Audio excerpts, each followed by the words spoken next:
Sejarah perkembangan bola basket. Sejarah permainan bola basket di dunia. Penemu olahraga bola basket adalah Dr. James Naismith. Olahraga ini pertama kali ditemukan di perkampungan Ramsay di dekat Almonte, Ontario, Kanada pada tahun 1861. Karena terinspirasi dari permainan yang pernah ia mainkan saat kecil di Ontario, Dr. James Naismith menciptakan permainan yang sekarang dikenal sebagai bola basket pada tanggal 15 Desember 1891. Setelah menolak beberapa gagasan yang dianggap Dr. James Naismith terlalu keras, peraturan permainan di ruang tertutup ini pun tercipta. Pertandingan resmi pertama dalam sejarah bola basket diselenggarakan pada tanggal 20 Januari 1892 yang menjadi titik awal berkembangnya olahraga bola basket di seluruh penjuru Amerika Serikat hingga dunia. FIBA didirikan pada 18 Juni 1932 dengan nama awal Federation International de Basketball Amateur yang dibentuk oleh berbagai negara seperti Argentina, Italia, Portugal, Republik Ceko, Slovakia, Rumania, Yunani, Latvia, dan Swiss. FIBA adalah induk organisasi bola basket internasional yang mengatur kegiatan basket internasional. Organisasi ini menetapkan permainan aturan perlengkapan lama permainan beserta wasit dalam pertandingan yang harus dipatuhi oleh seluruh negara dalam basket. Sejarah permainan bola basket di Indonesia. Sejarah mencatat bahwa permainan ini masuk ke Indonesia melalui perantau-perantau dari Cina pada tahun 1920-an. Sejarah bola basket telah dimulai sebelum Indonesia merdeka, atau tepatnya pada tahun 1930-an. Pasca kemerdekaan Indonesia, olahraga basket berkembang semakin luas, khususnya di daerah perkotaan. Bola basket mulai dipertandingkan secara nasional tahun 1948 di Solo, tepatnya pada ajang Pekan Olahraga Nasional PON 1. Padahal waktu itu basket belum memiliki induk organisasi.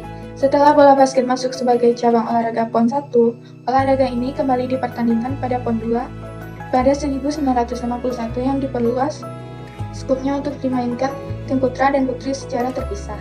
Di tahun yang sama, Maladi selaku Sekretaris Komite Olimpiade Indonesia atau KOI meminta Tony Wen dan Wim Lantumuten membentuk organisasi basket di Indonesia. Akhirnya pada 23 Oktober 1951, berdirilah Persatuan Basketball Seluruh Indonesia atau PBSI. Nama PBSI lalu mendapatkan penyempurnaan dari sisi penggunaan bahasa Indonesia. Pada 1955, PBSI diubah menjadi Persatuan Bola Basket Seluruh Indonesia atau PBSI. PBSI mengadakan konferensi bola basket di Bandung pada 1955 yang dihadiri utusan dari Yogyakarta, Semarang, Jakarta, dan Bandung. Konferensi ini menghasilkan keputusan bahwa PBSI menjadi satu-satunya organisasi induk olahraga bola basket di Indonesia. Semenjak itu, perkumpulan-perkumpulan di luar itu tidak diakui lagi, melainkan sebatas komunitas basket saja. PBSI diterima menjadi anggota FIBA pada 1953.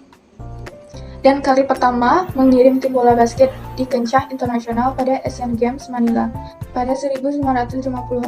Tanggal bersejarah bagi dunia bola basket di Indonesia terjadi pada tanggal 3 April 1982. Pada hari ini terjadi pertandingan antar dua klub bola basket yaitu Raja Wali Jakarta dan Semangat Sinar Surya Yogyakarta. Pertandingan inilah yang pada akhirnya menjadi cikal bakal kompetisi bola basket di Indonesia. Sejak itulah, klub bola basket yang ada serius melakukan pembinaan terhadap atletnya. Teknik dasar permainan bola basket. A. Dribbling. Dribbling adalah membawa bola ke depan dengan cara memantul-mantulkan bola ke lantai dengan satu tangan atau secara bergantian, baik dengan berjalan atau berlari. Dribbling dilakukan untuk melindungi bola agar bola tidak direbut lawan. Dribble memiliki beberapa macam teknik antara lain between the legs dribble, spin dribble, behind the back dribble, high or speed dribble, crossover dribble, change of pass dribble, low or control dribble. B. Catching and passing. Passing atau operan adalah memberikan bola ke lawan dalam permainan bola basket. Menangkap bola atau catching ball terdiri dari dua macam cara, yaitu menangkap bola di atas kepala dan menangkap bola di depan dada. Istilah mengoper, melempar, atau mengumpan selalu berhubungan dengan menangkap atau catching atau menerima bola. Passing pun memiliki beberapa teknik antara lain. 1. Baseball pass. Teknik passing ini menempatkan bola di belakang kepala bertujuan untuk bisa melewati lawan dengan melambungkan bola basket ketika saat dilemparkan.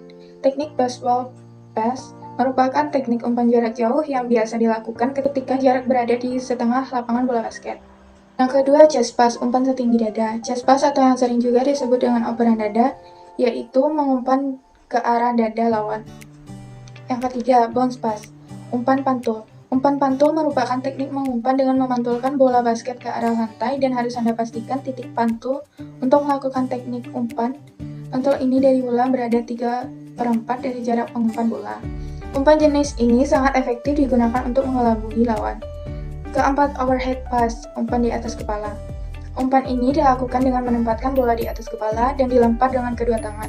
Dan untuk penerima bola pun harus menangkapnya dengan posisi tangan di atas kepala. Teknik ini biasanya dilakukan jika pemain ingin mengumpan kepada pemain lainnya dengan bola yang sedikit tinggi. C. Shooting. Gerakan shooting merupakan kesatuan gerakan yang melibatkan mekanika dasar termasuk pandangan mata, keseimbangan posisi tangan, pengaturan siku, dan irama tembakan. Menembak dalam bola basket terdiri dari satu one-hand set shot. One-hand set shot atau yang mudahnya disebut dengan set shot merupakan salah satu tembakan dalam bola basket di mana dalam pelaksanaannya tidak disertai dengan lompatan. Yang kedua, free throw. Free throw merupakan salah satu jenis tembakan yang relatif mudah dalam bola basket. Hal ini dikarenakan dalam pelaksanaannya pemain tidak ada gangguan dari lawan pada jarak 3 meter dari ring. Yang ketiga, layup. Layup merupakan salah satu shooting dalam bola basket yang dalam pelaksanaannya diharuskan melakukan two-step dan hop. Pemain juga harus mengontrol kecepatan saat akan melakukan layup karena seringkali pemain melakukan layup yang diiringi dengan drive yang cepat. Yang keempat, runner. Runner merupakan tembakan yang dibarengi dengan berlari, yang kemudian melepaskan tembakan ke dalam ring dengan jarak yang lebih jauh, sehingga kontrol kecepatan bola sangat harus diperhatikan. Yang kelima, hook shoot. Hook shoot adalah tembakan yang dilakukan dari samping dengan satu tangan, di mana jarak antara orang yang menghadang dan pemain bisa lebih jauh. Hook shoot merupakan tembakan yang sangat penting dalam penyerangan jarak dekat di daerah lawan yang mempunyai pertahanan yang ketat. Yang keenam, jump shoot. Jump shoot merupakan sebuah tembakan yang dalam pelaksanaannya dibarengi sebuah lompatan. Lompatan yang dilakukan untuk menambah daya dorong kepada bola sehingga menghasilkan kecepatan bola yang lebih besar. Selain itu, lompatan juga bertujuan untuk mengelabui lawan yang mencoba menghalangi saat melakukan tembakan. Dengan melakukan sebuah lompatan, pemain lawan yang mencoba menghalangi akan sulit untuk menggapai bola sehingga bola tidak bisa diblok. Yang ketujuh, shooting 3-point. Shooting 3-point merupakan jenis shooting yang memiliki keunggulan dalam perolehan poin. Pemain yang berhasil melakukan shooting 3-point akan langsung memperoleh 3 poin. D. Pivot. Pivot dalam bola basket adalah gerakan memutar badan dengan bertumpu pada satu kaki sebagai porosnya. Sambil memegang bola basket, gerakan putaran pada pivot tidak boleh sampai menggeser letak kaki poros yang dipakai berputar. Jika sampai geser, maka sudah termasuk pelanggaran. Gerakan berputar itu bisa sampai 380 derajat. Pivot dilakukan oleh pemain bola basket dengan tujuan utamanya adalah untuk menyelamatkan bola agar tidak sampai direbut dan lepas ke tangan lawan.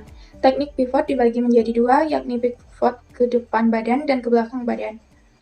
Rebound. Rebound merupakan salah satu istilah yang dipakai dalam olahraga basket, di mana pemain mendapatkan bola pantul yang gagal masuk ring.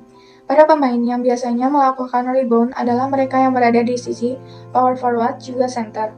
Pemain yang memiliki tinggi badan lebih tinggi daripada pemain lain serta pemain yang tengah berada di dekat ring biasanya dapat melakukan rebound lebih efektif dibandingkan yang lain. Jump to the ball, make contact, dan box out merupakan beberapa hal yang harus Anda perhatikan ketika melakukan rebound. Aturan permainan bola basket yaitu secara umum, bola dapat dilemparkan ke segala arah memakai kedua tangan atau satu tangan saja. Bola dapat dipukulkan ke segala arah menggunakan kedua tangan atau satu tangan, tetapi tidak boleh dipukul dengan kepalan tangan atau biasa disebut dengan meninju. Pemain tidak diperbolehkan berlari sambil memegang bola. Pemain harus melemparkan bola di mana titik dia menerima bola, tetapi diperbolehkan berlari dengan kecepatan biasa. Jika salah satu tim melakukan pelanggaran sebanyak 3 kali secara berturut, maka akan terhitung poin untuk tim lawan. Bola hanya boleh dipegang oleh telapak tangan anggota lain atau lengan. Tidak diperbolehkan untuk memegang bola. Pemain tidak diperbolehkan memukul, mendorong, atau menjegal pemain yang lain dengan segala cara. Jika bola keluar lapangan, maka bola akan dilemparkan ke dalam lapangan dan dimainkan oleh pemain yang menyentuh bola pertama kali. Waktu permainan 4 kali 10 menit. Jika berpedoman dengan aturan Federasi Bola Basket Internasional versi National Basketball Association, waktu bermain adalah 4 kali 12 menit. Di antara babak 1, 2, 3, dan babak 4, terdapat waktu istirahat selama 10 menit. Bila terjadi di skor yang sama pada akhir pertandingan, harus diadakan perpanjangan waktu sampai terjadi selisih skor di antara dua babak tambahan. Terdapat waktu istirahat selama 2 menit. Setiap regu diberi kesempatan untuk melakukan timeout sebanyak 2 kali untuk setiap babak dan 1 kali dalam setiap waktu tambahan. Timeout akan diberikan pada satu regu setelah pencatat skor memberitahukan pada wasit dengan bel sebagai tanda isyarat, dan pada saat itu juga pemain diberhentikan, sementara yang lain memiliki banyak poin akan dinyatakan berbagai pemenang. Formasi penyerangan dan pertahanan. Formasi penyerangan A. Center out to in. Set ini memiliki 3 pemain perimeter dan 2 pemain post. Pemain perimeter adalah pemain yang menjadi kunci terhadap penyerangan dan bertugas melakukan rotasi serta melakukan drive. Sedangkan pemain post adalah pemain yang mempunyai tugas di dalam area 3 point yang memiliki tugas mengambil rebound, membuat pick and roll, serta menjaga kedalaman penyerangan. Strategi ini akan memberikan keseimbangan bagi penyerangan, baik penyerangan dari sisi luar ataupun sisi dalam, serta akan lebih menguntungkan pemain post saat melakukan offensive rebound. Jika dalam suatu tim terdapat 5 pemain yang bisa bermain di semua posisi, maka mereka dapat saling bertukar posisi atau berotasi. Jika hanya terdapat 2 pemain pos yang bagus, maka rotasi dilakukan antar sesama pemain pos, sedangkan pemain perimeter melakukan rotasi. B. Set 4 out 1 in. Set ini menggunakan 4 perimeter dan 1 pemain pos, sehingga menjadi set ini sangat baik diterapkan jika dalam satu tim mempunyai banyak pemain perimeter, tetapi hanya memiliki sedikit pemain pos. Set ini bisa menyebabkan situasi 1 lawan 1 di area post atau post up yang sangat menguntungkan jika terjadi situasi mismatch. Misalnya, jika ada seorang pemain defensif yang telah melakukan 4 kali foul, maka tempatkan 1 orang pemain ofensif yang dijaganya bermain sebagai pemain pos. Kemudian, pas bola ke pemain tersebut, sehingga tercipta situasi 1 lawan 1. Dengan demikian, kesempatan mencetak angka lebih besar karena pemain defensif sedang dalam kondisi foul trouble, sehingga defense yang dilakukan akan lebih longgar, atau setidaknya mampu memaksa pemain defensif tersebut melakukan foul yang kelima atau foul out. Set 5 out. Ketika dalam suatu tim tidak terdapat pemain pos yang tinggi, maka set ini bisa diterapkan. Set ini sangat menguntungkan jika dalam suatu tim terdapat pemain-pemain yang memiliki orientasi bermain sebagai pemain perimeter dan mempunyai kecepatan dan kemampuan yang baik. Dalam penerapannya, pemain diharuskan terus bergerak. Tim yang bermain dalam set ini cenderung bermain cepat. Dalam strategi ini, yang diandalkan adalah drive dari pemain-pemainnya serta tembakan-tembakan long range. Sekali lagi, set ini hanya bisa diterapkan jika tidak ada pemain pos yang tinggi. Akan sangat merugikan jika set ini diterapkan tapi sudah ada pemain pos yang tinggi. Formasi pertahanan. A. Sistem defense man-to-man. Defense man-to-man merupakan dasar dalam pembentukan semua pemain bola basket. Oleh karena itu, defense harus menjadi bagian dari perencanaan suatu tim. Pemain pemula harus membentuk konsep mereka terhadap permainan bola basket ketika berlatih defense secara individual, sehingga suatu saat nanti mereka bermain dengan filosofi akan menjaga lawannya sepanjang pertandingan. B. Zone Defense 1-3-1. Zone Defense 1-3-1 mempunyai kelebihan dapat memberikan tekanan di area perimeter dan high post, serta memiliki beberapa kesempatan melakukan trap. Kelemahan utamanya adalah ketika diserang dari corner dan low post. Para pelatih mungkin mempunyai solusi yang berbeda-beda tentang pergerakan zone defense 1-3-1, tetapi harus diambil keputusannya terbaik bagi tim dan pastikan semua pemain memahami bagaimana pergerakan defense mereka. Rebound dapat juga menjadi masalah karena hanya ada satu defender di low post. C. 1-2-2 full court zone press.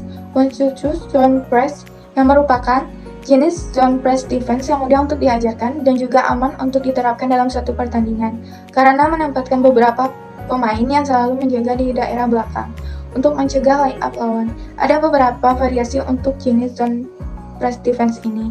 Dalam setiap variasi, kali 1, kali 1, dan kali 3 bekerja sama sebagai kesatuan unit, sedangkan kali 4 dan kali 5 bekerja sama sebagai unit belakang.